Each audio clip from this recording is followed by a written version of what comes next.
Hello everyone. It is Friday, so that means it's the start of another sewing week. I love that sewing weeks start on Fridays here because heading into the weekend, usually that means we have more time for sewing. Now, this weekend, I'm waiting on some supplies for the 1840s bonnet that we've been working on. Crossing my fingers that they will show up in the next couple of days, but in the meantime, we have another package to open. So this is a shipment of mostly antique sarees from India.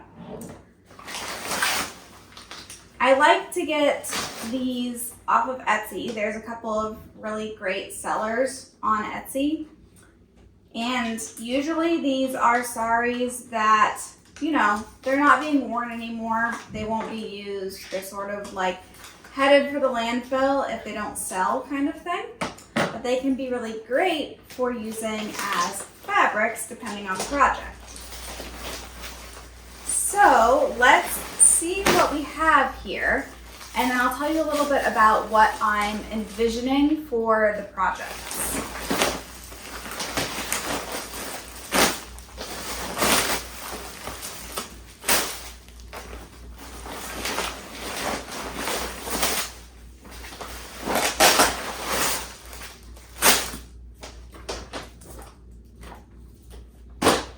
All right.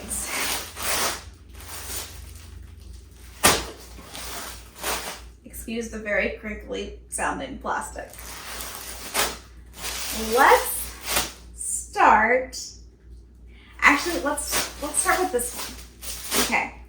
So, making that 1840s dress, making the bonnet. Usually my husband wants nothing to do with the costuming hobby. It's just not his thing. He's supportive. He's the one that takes like my photos and videos of when I get done with the project, and I do that, you know, like the really pretty photo shoot stuff. So he's very supportive of the hobby, but he usually just doesn't want to partake himself. But for some reason, this 1840s dress has piqued his interest, and he wants to have an outfit that would be like an Indian outfit that one of his ancestors at around that time might have worn. So we've done a little bit of research, enlisted his sister for help, and what we've come up with is, without getting too much into the details, sort of like a white, almost like a long dress with very swishy skirts with then white pants that you would wear underneath, a red turban, and some sort of like shawl to wear over it. Because we can't go full white, because in his family's religious traditions, that would be reserved for funerals. So he doesn't want to go all white. So that said, this is a wool shawl.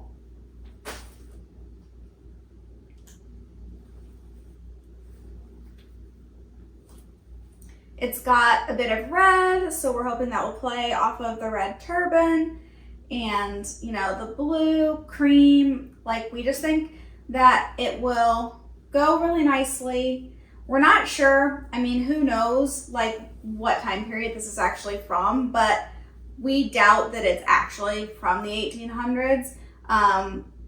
When we were looking into it, what we sort of realized was there's definitely more modern traditional Indian clothing, but a lot of the sort of basics have remained the same, at least as far as our knowledge. You know, I'm not an expert in historical clothing from that region of the world in the same way that I am with Western fashion. My husband is not either, and he doesn't have an interest in researching it in depth. He wants to have me research it just enough to get something like kind of sort of historical looking. So that's his level of interest. That's what we're going for. We're going for vaguely historical looking. So that is what this one is. And I hope he likes it.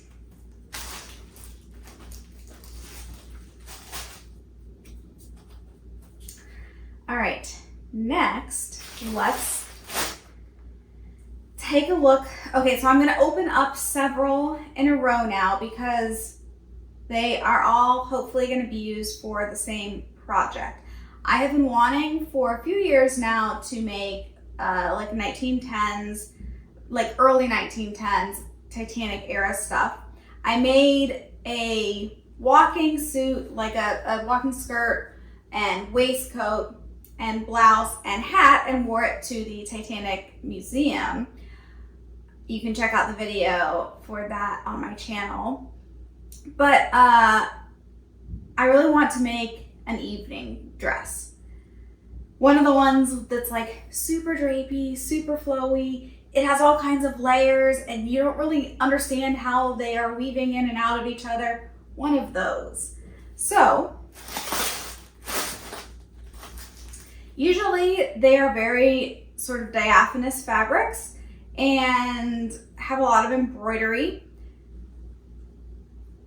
If I could try to recreate the embroidery myself, but that would take forever. And to be quite honest, I don't think that I have the embroidery skill to embroider on a fabric like chiffon. So my thinking is finding these vintage sarees and dupattas, which is kind of like a scarf, that has not too obviously Indian looking embroidery, so that we can maybe pass it off as more Western style from the 1910s. So with that context, that is what this one is. So I just thought it was beautiful colors, very sparkly, shimmery. It's got the deep blue and also the turquoise, but also the cream. And it has this really interesting embroidery on it that I have not seen before.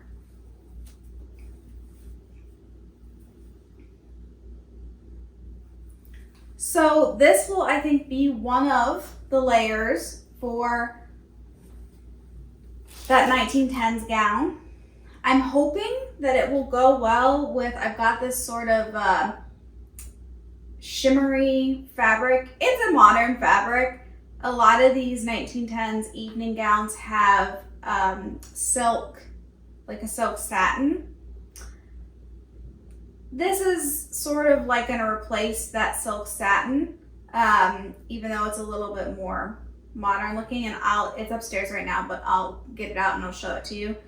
So I'm hoping that this will play nicely with that blue.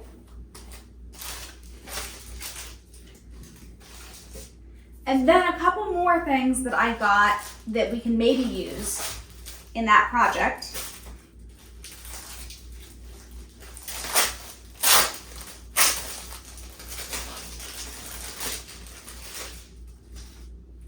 I got this trim. So this is intended to go on like the straight edge of a saree. It is also vintage, but what I'm thinking is a lot of the 1910s dresses have sort of this like section up across here, which then more fabrics get layered over. So I'm thinking maybe this can be that section, and you know, it plays nicely with the teal. You know, it's a little bit darker blue, but I think it's still in the family. So that's the plan for this one. It's got lots of pretty like sparkly jewels and stuff.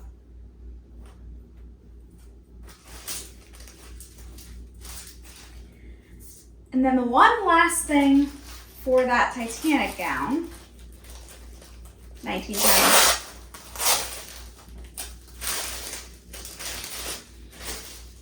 So a lot of times those evening dresses have the skirt sort of like, it almost looks like you picked the skirt up and then tacked it. And then sometimes that sort of drapey tacked point is just left plain, but sometimes they have almost like a heavy embroidered medallion applique that goes there. So I'm thinking maybe this could be used for that. Either the whole thing, I have seen on some photos, like where you would have obviously much lower down, like on the skirt, but you would have a long, like heavy embroidered section like this. Or I might just cut it and use part of it. Or maybe I would have like part of it in one spot and part of it in another spot. The only thing that I'm not sure about is the fact that although the embroidery matches really nicely with this blue and white and gold, it is on this red netting, and I don't think I'm gonna have red anywhere else. So I don't know. I mean, I would cut it very, close on the edge, but you would still see it, sort of in the middle of the design. So when we get to that point, we'll see. But I think it would be really great if I could incorporate this, because I think it would tie it together really nicely.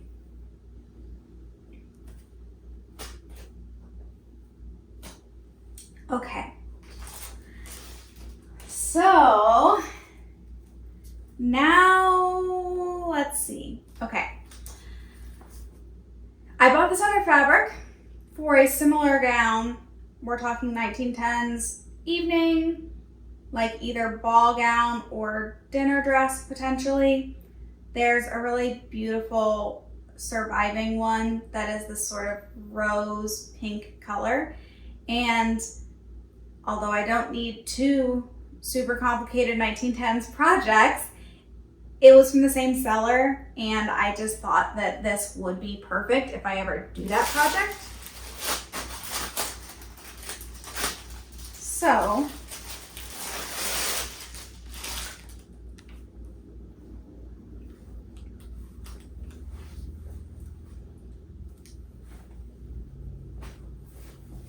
and again, this is another dupatta, so sort of like long scarf.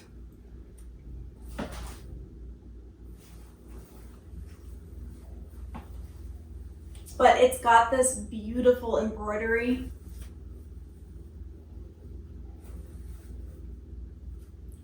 And so maybe this will be another 1910s dress. So either this embroidery can be on the bottom of the skirt, or maybe part of it could also be used, like if I use a section for the skirt, and then also I could have this maybe be another section like up at the chest and combine it with a nice cream chiffon, something like that.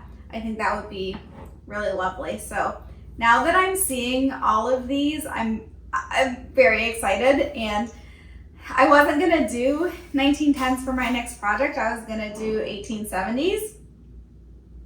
We'll see. But now that these fabrics are here, I am very excited about them, and I might pivot to 1910s. We'll see, no promises yet. I can be very mercurial with what project I intend to do next. I'll have a project in mind and be obsessing for like months, but then when I actually get to the point where I need to start a new project, sometimes that can change on a dime. So we'll see. It's all whatever makes me feel inspired at that point in time. And then once I start something, I do try to stick to it until it's finished. Otherwise, I would just be jumping around like crazy and never finish anything. Okay, so now this next one, we're staying in the same time period, but there's a movement in dress around the turn of the century and up through the 1910s called the Reform dress movement. And the focus is on long, flowy garments that were not restrictive. A lot of people who wore this style of dress did not wear a corset underneath. It can be very beautiful, even though, we tend to think of garments that are shapeless as unflattering, but they're not shapeless. They're not just like big tents. They drape and flow very nicely. So this next dupatta is something that I thought might be good for a dress like that, combined with maybe some other fabrics. Let's see. Let's get it out and see. This is one that I'm kind of like, I don't know. I'm questioning a bit more.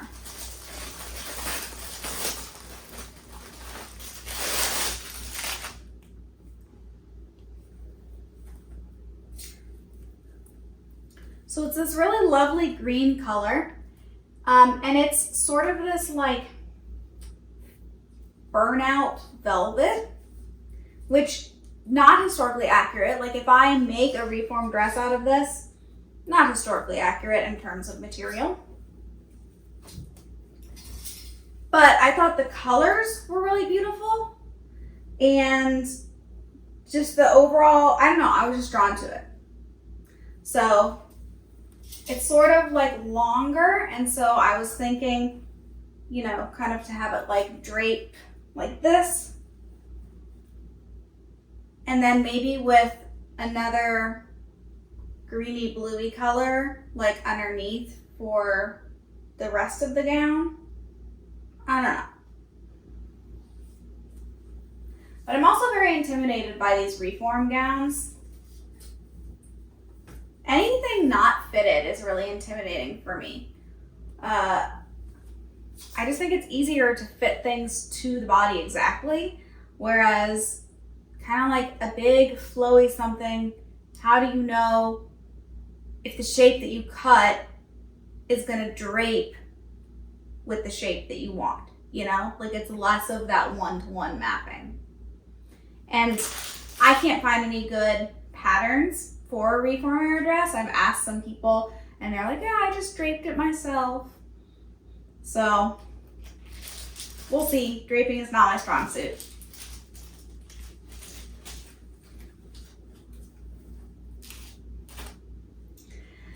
All right, we are down to the last item, and this item, I have no idea what I'm gonna do with it. Absolutely no idea.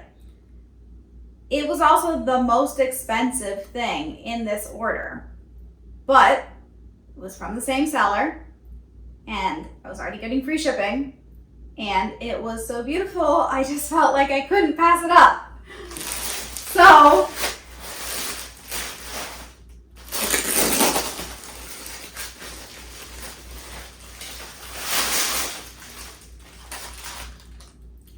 this is another dupatta. It's a huge one. And it's got this really pretty, like, heavy gold work embroidery on it.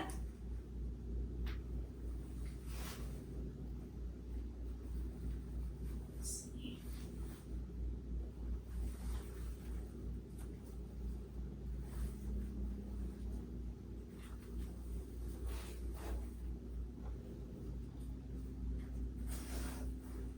I mean, it's just exquisite.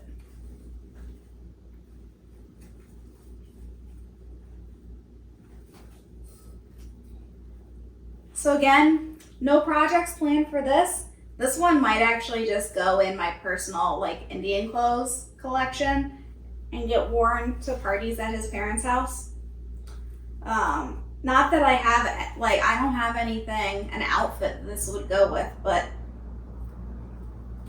maybe I'll have to work on that.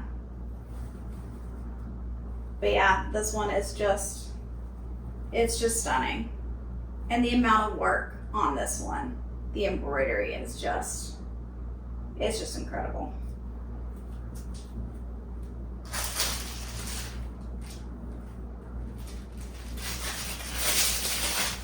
I love getting new fabric, fancy fabric, embroidered fabric. It's just all so beautiful.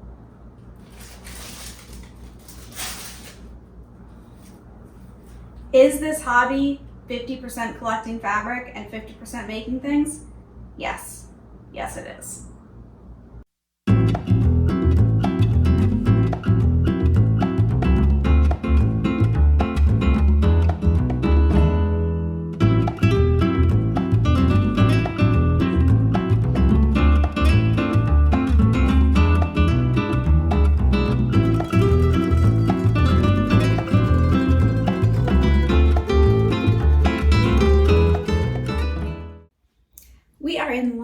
because the millinery supplies showed up early.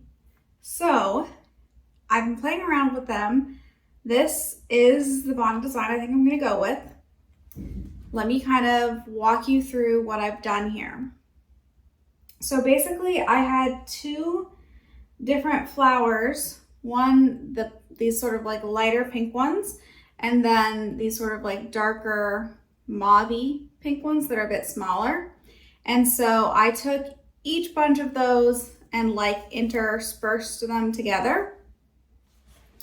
And I had 4 bunches of each, so I'm using 3 here. So basically sides and the crown. And then I have these, they are paper like corsage things. You're meant to put a bunch of flowers like through the hole in the middle and then have them be little like corsage things. But, and I ordered them kind of like not sure about them because I don't know, paper, you know, how's it gonna look? But basically I've cut them and then put them behind so that they can kind of like ruffle and like spread out a little bit more, each one of these bunches. And I actually really like how it looks. I just have to not get this thing wet at all.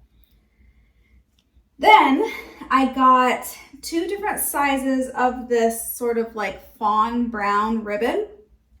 So I think I'm gonna layer it here with like a row of the thin ribbon and then a row of the thick ribbon. And I'm gonna mimic the fashion plate that has sort of a darker ribbon on it, and it's gonna go along the babele, bottom of the babele, as well as maybe like the point where the babele attaches to the rest of the bonnet. And I really like this fawn. I think it goes really nicely with the pink, and it ties in the sort of more like mauve-y color flowers as well.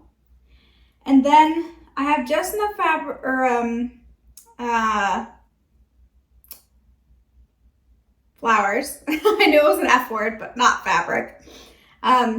Just enough flowers left to where I made these like small bunches. And so I think these I'm gonna do on the inside, like down at the bottom area, and may or may not put one of these behind them down there as well. We'll just have to see. That will be sort of one of the last things that I put on because I have to put like the lining on before I do any of that.